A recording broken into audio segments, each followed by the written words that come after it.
Alright guys, welcome back to another episode of Schmattz Outdoors. Today, as you guys probably already know, we're doing another episode of In the Fur Shed series. We're cleaning my coyote traps, getting them ready to go for the season here. I'm going to go through a little bit of the traps I use, how I have them set up a little bit, and then go through kind of the cleaning of them. Unfortunately, the ones that I have left to do, I already have all the dirt pretty much knocked off of them. But I'll go through kind of what I'm looking for, what I'm doing to each one as I'm going. Yeah, so let's see. We'll start off with the traps I'm using here. We're going to go through and I'll show you what I'm using. This is a MB-550. I have 4.5 dozen of these. I also have, this is a Montana No. 3 dogless. I bought them just because they're dogless, just so I could try them. They are the only dogless I can find that have closed jaw. One thing that I do notice on them is the levers tend to bend, tip up. So occasionally in the field I'll have to adjust that. This one here probably actually should have maybe been adjusted already, but I didn't. Let's see. This one here is a Bridger No. 4. It's a dog-on trap. It's also 4-coiled. It's the only 4-coiled traps that I run. The only reason why I run them is 4-coiled is that they come stock 4-coiled. So I left them 4-coiled. Obviously, I'm not taking it off of there if they're already set up that way. I do like them. They're really big though. Trying to dig a hole for that in the ground really does suck. Especially in the ground I have around here. And if you have frozen ground, making a reset or whatever, they really suck. This is a Bridger dogless, a Bridger No. 3 dogless. They're the only traps I have that are offset jaws. I have 4 of these. I have gotten these from Minnesota Trapline Products when I placed my order for the year. They have a tier system of a free gift if you order your products online, which is what I do every year. The more you spend, the bigger gift you get. I think it's over $500. You can select a Bridger dogless. So I've done that obviously 4 times. I have 4 of them. Again, they're the only offset traps I have. I think I've been over enough. I don't prefer offset traps. If you get a toe catch or something that they might be able to pull out of that. I have caught pretty much everything in there. I've caught fox, raccoons, coyotes, and badgers all in this trap that I know of, and I may have caught other animals as well. They work good. They're pretty easy to set the pan tension on, way easier than the Montana No. 3s. The Montana No. 3s, basically filing the dog a little bit is the only way to adjust the pan tension on them. These have a little bolt right here, similar to like the Dukes have a little bolt on the pan to tighten them up. So you can tighten that a little bit on them to adjust the pan tension. What I am going, let's go through the rest of my setup here. We'll start at the end. I have, sorry about all that. I use a cable staking system with a Berkshire heavy duty stake on there. I build my own.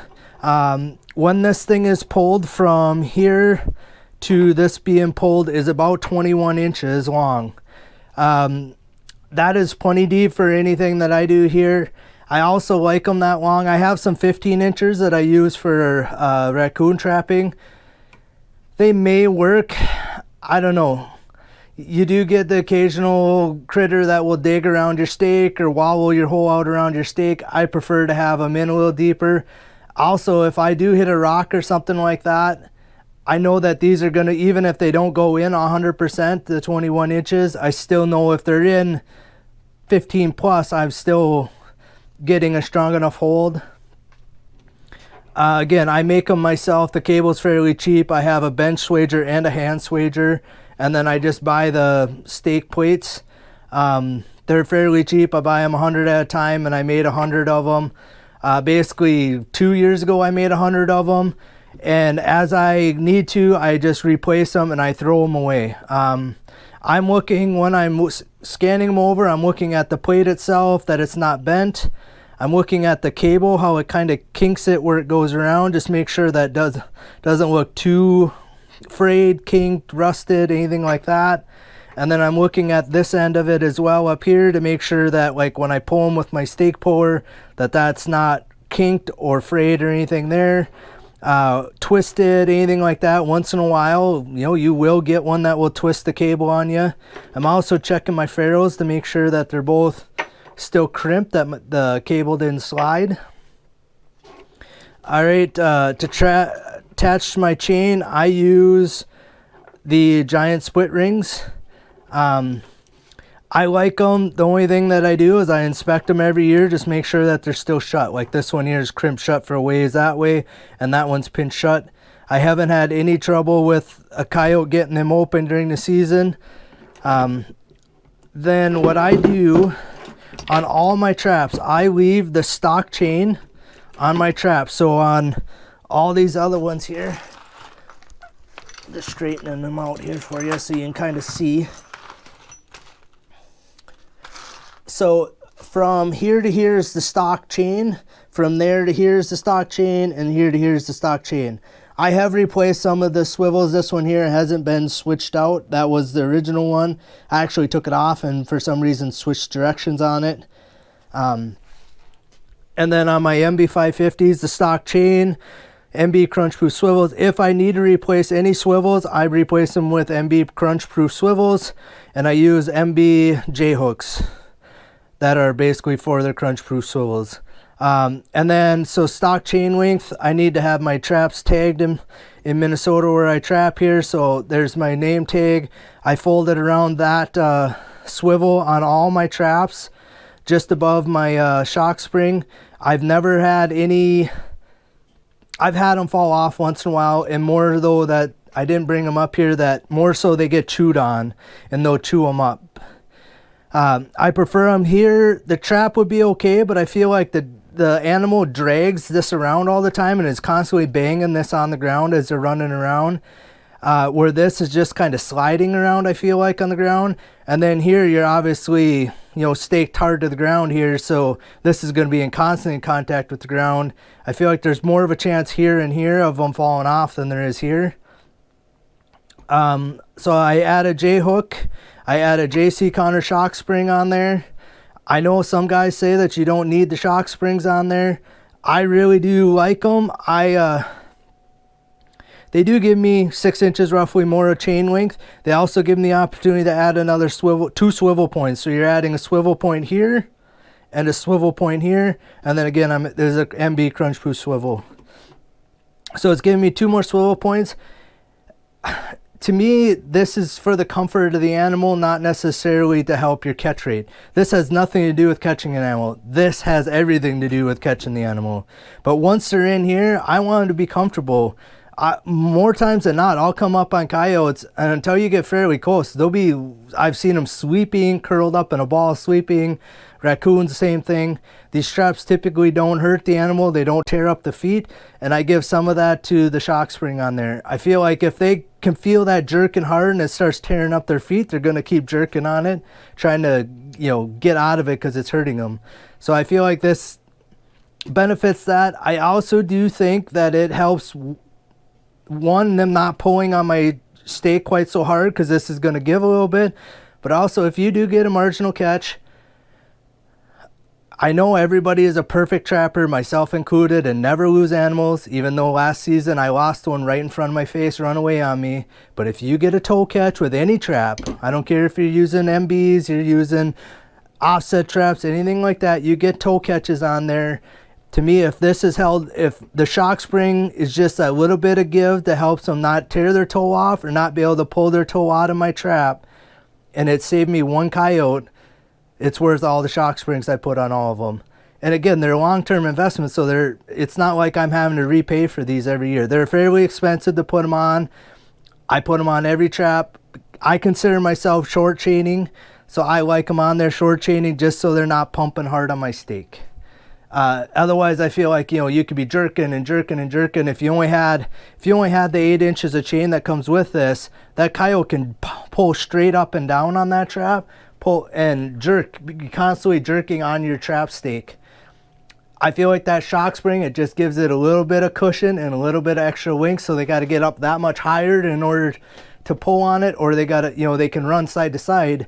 But when they're running side to side, that extra length actually makes it so they're pulling sideways in the ground. So it's trying to pull my stake sideways instead of straight up pulling it out of the ground. So you can argue all you want. You can put your comments down below whether you think they're worth it or not. I like them. I'm going to continue using them. They will be on all my traps. Any new traps that I buy are MB-550s. They're just a solid trap. I can't complain with them. I have to tinker a little bit with pan tension. I'll show you that in a minute here. But other than that, once I get them set, they've been rock solid for me. So let's see. I do have, so I did say, so the Bridger number 3s, I only have 4 of them just because I've gotten them one at a time. I have a dozen of the Duke number 4s. I got a good buy at them at a Minnesota trapping convention, so I ended up buying them. I use them. They're just, you have to dig a really big hole to get a trap that size buried in the ground, and I'll show you that in a minute what I'm talking about. And then these Montana number 3s, I also have a dozen of these guys. I actually have 11 of them. I lost one a couple years ago, just completely gone. No catch circle, nothing like that, just the trap was gone. I even went back with a metal detector and couldn't find him, so lost one of them. So I got 11, and that's the only coyote trap I've ever lost, but I got 11 of the Montana dogless. And I wanted to just try the dogless setup. And I bought these because they're closed jawed. These roughly jaw spread and hole size are real similar to the F550, where those other two are quite a bit bigger in size. All right, so as I'm going through working on my traps, I'm checking over everything starting at the bottom. This when I'm cleaning my traps, including knocking the dirt and stuff off of them, which all the ones I have laying here all have been cleaned. These 3 actually have already been rinsed off, but I'll wash them again when I'm done here. So I'm checking the plate. If the plate is bent, so when I pull almost all my cable stakes, the farmers don't want a chunk of cable in their fields. Typically you can't find them anyway the next season if you leave them, so I pull them. That one there, you can see how it's bent. I will straighten them. If they're bent, that's probably the maximum I would ever consider straightening. And what I do is I'll just grab like right here with the pliers and right here with the pliers and just kind of flatten them back out. I don't think any of the ones I got here have been straightened. At least not that I could tell. No, all those look like they're all been straight. Like this one here, you can see how far that one's been. You're never going to straighten that out enough to get, part of it is it pinches your cable stake in there, and I'm afraid one, it damages your cable by pinching it in there, and when you go to straighten that, this hump will never stick out like it does originally.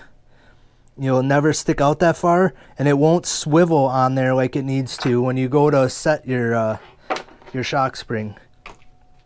So like this one, obviously, I don't even worry. Like I said, I just throw the whole setup away. I don't know what you have, maybe less than $1 into each one, probably closer to 50 cents per cable stake. By the time I got 2 ferrules, the cable and the plate, I'm okay with throwing away a 50-cent cable stake in order to catch me, you know, if it would fail and I lose a coyote and a trap, you know, I got $25 into a trap plus $25 plus up to $150 coyotes. So I would rather not risk it on a cable stake. Again, that one there I maybe could have straightened. I decided not to on that one because I needed to replace the ring. and I'm just going to show you. I got a couple rings here. Every trap I'm examining my ring. This one here, you can see that it's opened. I didn't even, my cable stake will slide right through that gap. I mean, without even pinching it or anything. There's no way to like re-crimp that down or anything. So I buy these rings 100 at a time too, and I just replace them. Here's a second one. You can see how far open that is. I mean, your actual, like, I could probably just slip that without even opening it up. I can slip it right onto a, oh, not quite. But it's just about open far enough you could slip it right on and off your swivel without ever. So I just take it off, throw it away. Again, cable stakes, I throw all those away. Go through, the shock spring seems to be where the most dirt gets packed in there. Two reasons. Partly when I put them in the ground, I actually usually pound on these a little bit to kind of pack them into the dirt, just so when I bed my trap over the top of it, they're not sticking up. So these do typically get packed with dirt, and then if you make catches in them, you know, when they're going round and around, it packs them full of dirt. So I spend the most time cleaning the dirt out of there. Actually, probably the chain is the worst out of getting dirt out of anything. So what I do is I go literally swivel by swivel, scrape all the dirt off, make sure my swivel is loose, there's not dirt caught in the swivel itself, clean out the spring the best I can, clean out this swivel, make sure it swivels, make sure my trap tag's on there and that they're in good shape. If they're chewed up at all, I replace them. I have a bag, I buy them, I think 500 at a time, and I just replace them as I need to.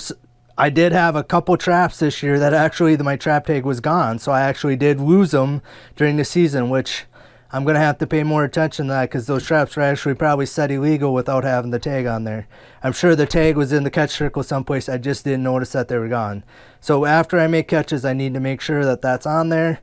Again, make sure the swivel point works, cleaning the dirt off the chain the best I can, and then make sure these swivels are working. On the trap itself, like on any trap, I get dirt packed into the springs. So I just take a pick or a screwdriver and scrape in there and get the dirt out of there. And then anywhere where there's dirt, if I have fur and stuff caught in my jaws, I make sure I get all that scraped off of there. Because when I spray them down, I usually leave the jaws shut. Or I leave the jaws shut. And that won't rinse out of there. So I make sure I get the inside of my jaws really clean.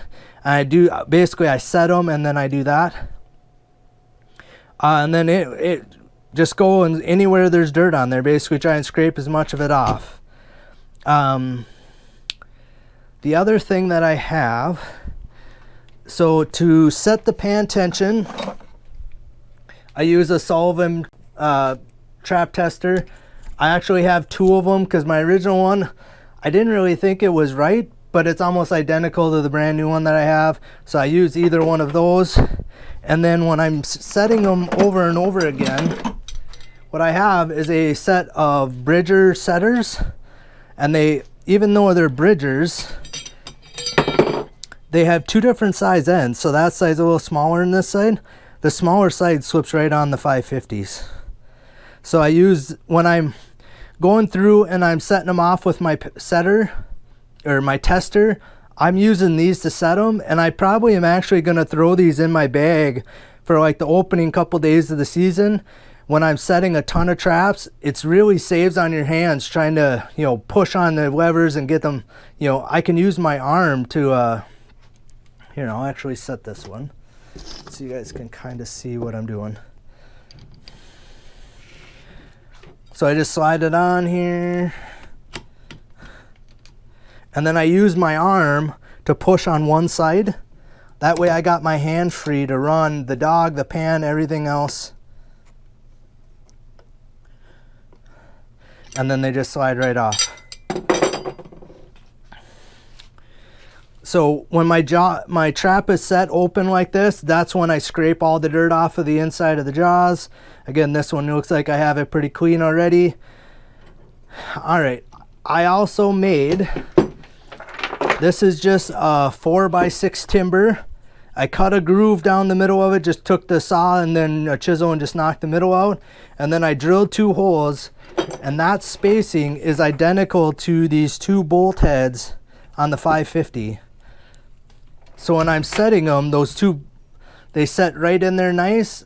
I flip this jaw over. Obviously, I would put my trap down onto the night latch, and then I test the pan tension, and I test right in the middle. On the 550s, there actually says MB-550 RC on the pan. I push right on the 550, right on the middle 5. And I set my traps. I set them between, I like them 2.5 minimum. I don't like them less than that. I actually got, there's 4 of these that are up here, are set less than that right now, and I need to do some work on them to get them adjusted. The dogs are bent and that type of stuff. I'll show you that in a little bit here. And I want them basically under 4. I don't get too overly particular. If, you know, if they're 5, I want to make it less than that. There's been a lot of people saying online too that like my 550s are all 4 years and older. I've yet to, all my 550s I have, which is 54 of them, I've yet to have one that tested under 5 pounds on my pan testers. It will max this thing, bottom it all the way out to the bottom before it sets them off. So I had to adjust every one. I adjust them a little bit differently than a lot of people do. So there's 2 ways that you can adjust the pan tension. You can actually bend the dog down, which you can see that that dog from about right in here to the end is bent down. And basically that's just tipping it to let the pan fall off of it a little easier. Or this is what I do. I actually take a flat file and I actually just file, but I actually just take and I run my file at a little bit of an angle. So I just file the night latch part of it, you know, this part of it right here, I file at a little bit of an angle down to do the same thing. Just basically it's getting me to the same angle. I like filing them because I can adjust that in the field if I need to. I carry a little file in my bag or in my truck all the time. I can't bend them in the field. And I feel that if I bend them, it's a lot harder to re-bend them again in the field or to re-bend them in the future. So right now, this one here is actually firing at about 1 pound. All 4 of these are. There's that one, this one, and this one are all firing at about 1 pound. I actually need to now straighten this dog in order to get it to not set off so easily. And that's kind of a pain to do. I can hit this with a file. I have a whole series of files. I got some files there. I got some files in this pail here that I've been using. I could hit them with a file, like 2-3 strokes of the file, and I'm done. I don't need to clamp them in a vise or do anything. These 4 all need a little bit more work. Like this one here, the pan is actually bent. You can see how the pan has a gap there, so the pan can slide back and forth. They're not supposed to do that. It's supposed to be tight to the frame like that one is. And I've had this a couple times on the 550 now over the years where that's happened, and they'll just keep going off almost on its own. So, all right, that's about all I know for right now. We're going to get all these tuned up, and we'll show you rinsing them off and all that later on in the video. And then what I do, basically, that'll be kind of the basic finishing off of getting them ready to set for the whole season. Usually a stroke or 2 at the file and I can get the pan tension set the way I want. These 4 I could not, so I got them up in my basement so I can work on them a little bit with the vise and other things to kind of try and get the tension where I want them. The traps are fine, other than I got 1 damaged one, I'll show you that. The other ones are fine. It's just going to take a little bit of tuning on the dog to get the tension. All 4 of these are actually right now, without touching them, are about 1.5 pounds. I prefer them around 3 if I can get them up that, you know, around that area. 2 to 4 anywhere in there, and I leave them. I don't really get too carried away. 2 is about the minimum I want on there.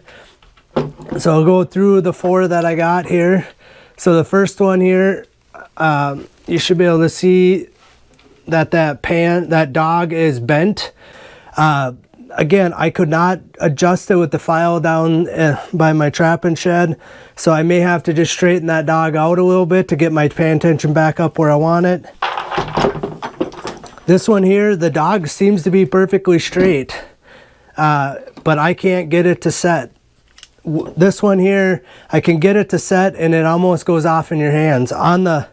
Before it's in the night latch, it's fine. It feels like it's got a lot of tension, but on the night latch, it's pretty hair trigger. This one here, I'll try and get this again so you guys can see. But if you can see right here, my dog is actually bent up, and then the dog itself out here is bent down. So it does one of these. And I'm thinking that is what's messing with my pan tension on that one. So again, I'm going to try and straighten that dog out the best I can. The last one here, and it's a little tougher to see here. I'm going to pick you up and move you. So on this one here, you can see how there's a gap right here. So the actual pan can move. So the sides of my pan, get my hand out of the way. The sides of my pan are flared out and my whole pan is actually leaning. You can see how like this side it's leaned like this. The whole pan is actually adjusted that way on there. So I'm gonna have to, I had one like this a few years ago. Like I caught a coyote in it. The very first coyote I caught a couple years ago did this to my trap too. And I ended up pulling the trap because it gets so the pan is so loosey-goosey and moves around like the thing almost goes off on its own as well. So again, like this one here, you can kind of see, so it's kinked up right here, and then out here it's kinked back down again. And then like this one here, you know, you could see that it's got a nice bow in it. So these are the only 4 that I'll have to tinker with a little bit. I'll do these at night when I don't, you know, when I can't really be doing too much anything else. We're gonna go outside now and we're gonna start rinsing them off and we'll show you that. All right guys, so we're down to the second to the last step on getting my coyote traps ready for season here. I think I'm pretty well set up to go. We're gonna show you kind of what I got. I'll show you kind of how I do 1 trap or maybe 2 at the most, and then I'm gonna get going and run through all these. So my setup here, so I got totes with traps in them. I make sure that, you know, I got none of the traps themselves. The cables sticking out on right here. I don't really care about the cables. One, because they get pounded in, you know, they're all going to be covered in the dirt and I'll get them rinsed off. So basically what I did is I filled these up probably 2 hours ago. So, and as I fill them up, you know, I'm spraying the traps as I fill them up. This bin here I'm going to do first. There should be very little dirt. This bin, most of these were never set in the ground last year, so they still had like fresh dye and stuff on them. I don't know how well you could see, but this one here, the water is still pretty clear. This one here, the water is really cloudy, so to me that tells me there was a lot of dirt on those traps, and this one here is somewhat dirty as well. So before what I did, so as I'm filling these up, I'm spraying the traps continuously back and forth until I got them full, the tubs full with water. They've been sitting here like 3, maybe 4 hours. I usually like to let them, an hour is probably good enough. I just was doing other things. So what I'm gonna do now is, so all I have here is just a couple totes and this is just a piece of fiberglass. You could use tin, you could use a board, you could use anything you want. I like this because it actually channels the water and it's kind of a low spot over here. So as I'm spraying the water that way, and then the water will run out of the way. And then again, I got my trap rack. So all there is just, you know, rows of screws on all these boards. So as I spray them off, I'm gonna just hang them up here. I am gonna sort them, the different types of traps I'm gonna hang on different boards. We're gonna hang the Montanas on the bottom one, the Duke 4s on the next one, plus the Bridgers, the Bridger number 3 dogless, and the rest of them will all be MB-550s on there. So as I go, and then if I do notice, like there are a few that I may want to dip, like this one right here, for example, I can tell that like there's very little dip left on that trap. I may hang them kind of on the ends or something and kind of separate a few of the ones I might want to actually re-dip this year, but it's going to be very few. Also, as you'll notice, I'm wearing latex gloves. Now until when these traps get set in the ground, well, actually until I basically pull them, they will not get touched with a human hand again. So this is my scent control. They will be hanging on this rack from now, which is roughly 1st October. It's not quite, but roughly there until I put them in the ground. They'll be until the day before season. They'll be hanging on this trap rack. They'll get rained on. They'll get whatever. So they'll, you know, basically stay clean, dirt free, scent free, everything. They're basically just hanging out here in the weather. So they will be hanging there until the day before season. Then I will wrap them up how I showed you guys earlier in the video, and I will stick them in separate totes depending on what kinds of traps they are. Basically as many as I think I can get set, like the opening day, I'll put that many in a couple totes. So the first day, that's how many I'll take. The rest will hang here. The next day before I leave in the morning, I'll fill up my totes again, however many I think I'm gonna set again. So some of the traps may not get taken down from here until late, you know, until basically I'm done trapping or whatever. Then I'll take them down if I didn't end up getting them set someplace. But all right, so we're going to try and set you guys up here. Hopefully I don't get you guys too wet. We're going to try and show you kind of what I do here. It's a pretty simple, easy process. To start with, I'm going to take my hose. I don't have a power washer, so I just got a spray hose. This is the one that I got that I feel like has the highest pressure of a spout as I can, or, you know, the stream of water. I'm going to spray into these, and I kind of feel like when you're spraying and the bubbles go down in there, I feel like that almost helps like break the dirt off of your traps. Especially now that they're soaked, everything should be pretty soft. The dirt should all be soft. They should clean up really fast. So I'm going to spray quickly into each one of these totes, just kind of spray around a little bit, kind of aerate them all a little bit to try and help bust a little of the dirt off. And then we'll just start one trap right after the other, and we'll get going here. So we're going to set you up about like this, and we'll see how much you guys can see as I'm going here. Alright, so again, all I'm going to do is I'm just going to spray down into these bins and just kind of aerate them. You know, I got a pretty hefty stream of water.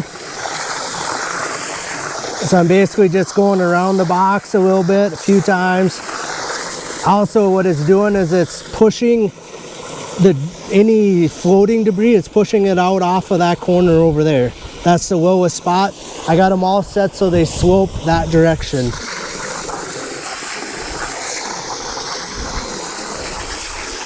And I can see just by doing this that my water is getting quite a bit dirtier here,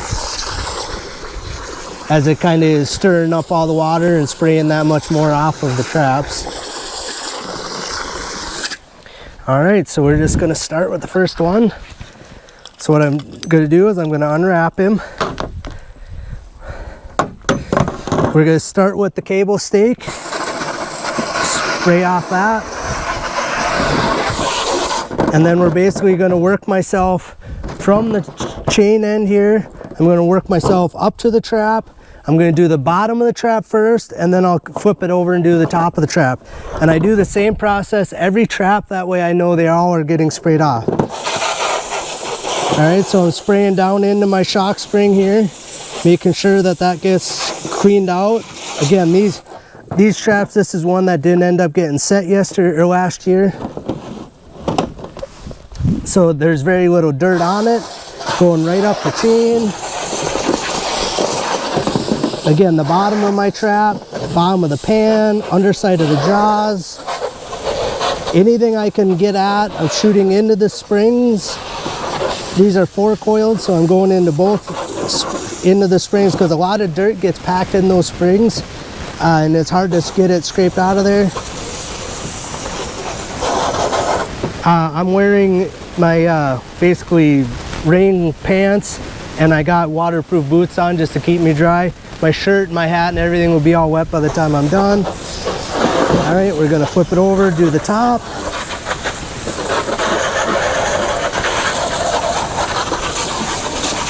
What I like about this, has this little notch, this groove in here.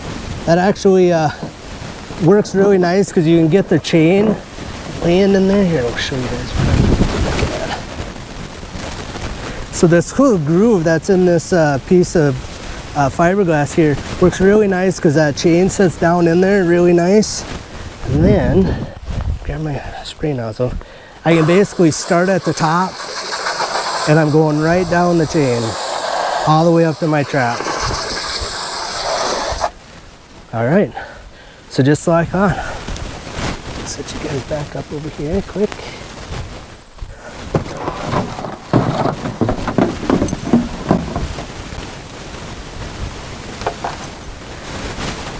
First one's done.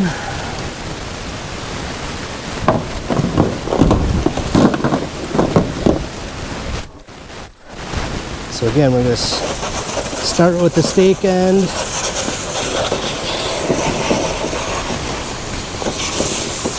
Make sure you get the shock spring cleaned out. Go all the way up to my trap.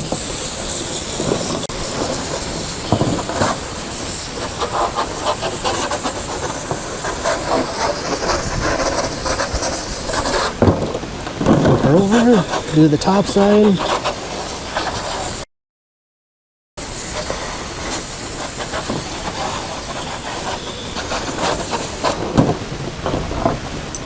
And that one's done.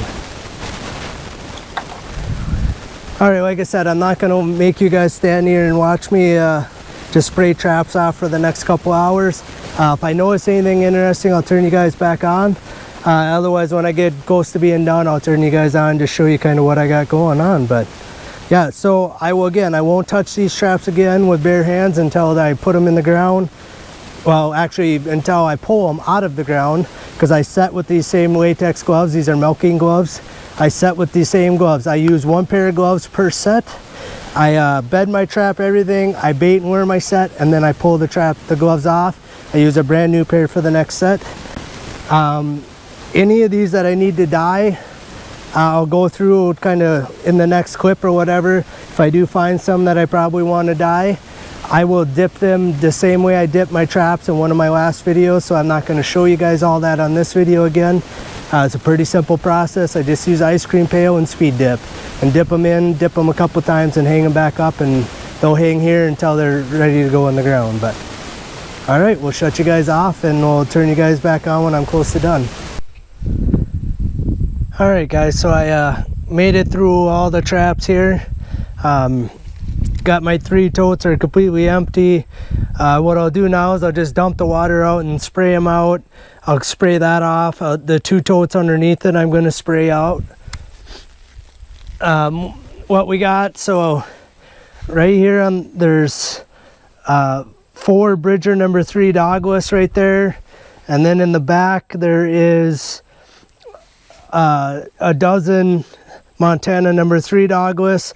And then right here there's a dozen Duke number 4s, and then there's actually 50 MB-550s hanging here. This row, well, it's hard to see, but this row, and then these up here. I really only had this one that's really shiny that really does need dipped. There may be a couple more like this one here. Looks like it could possibly be dipped, but we'll let them drip off a little bit. What I did is I sprayed every one and then hung them as I sprayed them. What I did at the end is I just took my hose and literally just sprayed at an angle like this. And I just kind of rinsed every one. You could see you get quite a bit of water.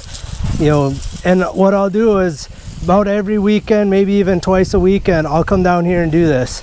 Just give them a good rinse, the shock springs, the chains, the whole works, and I'll just kind of just rinse them off, make sure they're all good and wet again. Just all that's doing is just helping get any of the last residual dirt and whatever dust off of them. Otherwise, all these traps are basically ready to put in the ground, so I could run tomorrow if I had to. Again, the only thing I may do is dip a few of them, but I'm not too worried about them. If I do, it'll be in the next couple days here. I have about a month until season. That's about as close as I want to get to be dipping them and then have the season that close. a month. I prefer a month and a half. I just didn't get them all cleaned up in time, so I probably won't even dip. It's just that one, I won't dip them at all. Even if it's 4 or 5, I probably won't dip. If I got a dozen that look like they really need it, I'll get the dip out and do them. And then what I'll probably do is those will be the last ones I use, so they'll be hanging here the longest. I'll use all the other ones first before I use them fresh dipped ones, only just to let them air out a little bit more, for no other reason than that. Otherwise, I'm trying to think of anything else that I wanted to tell you on these. I think I'm about done. Like I said, I'm just going to rinse everything off. I'm all sweated up. I'm all wet from being sprayed. I did shoot myself in the face a couple times with the hose, like actually just direct shot to the face. I did splash myself quite a bit, so I'm wet all the way through. The rain suit kept me dry. I think my pants are probably dry if I wouldn't be sweating inside of them, but otherwise, I think that's all I have for you today. I just want to thank you guys for watching Schmattz Outdoors. If you guys have any questions on what I did in this video, or if you want to see a little more detail on anything else, of anything really, just leave some comments down below, and I'll try to answer them the best I can, or I may do a video on it to answer it if I can't explain it well enough. Otherwise, we'll see you on the next Schmattz Outdoors video.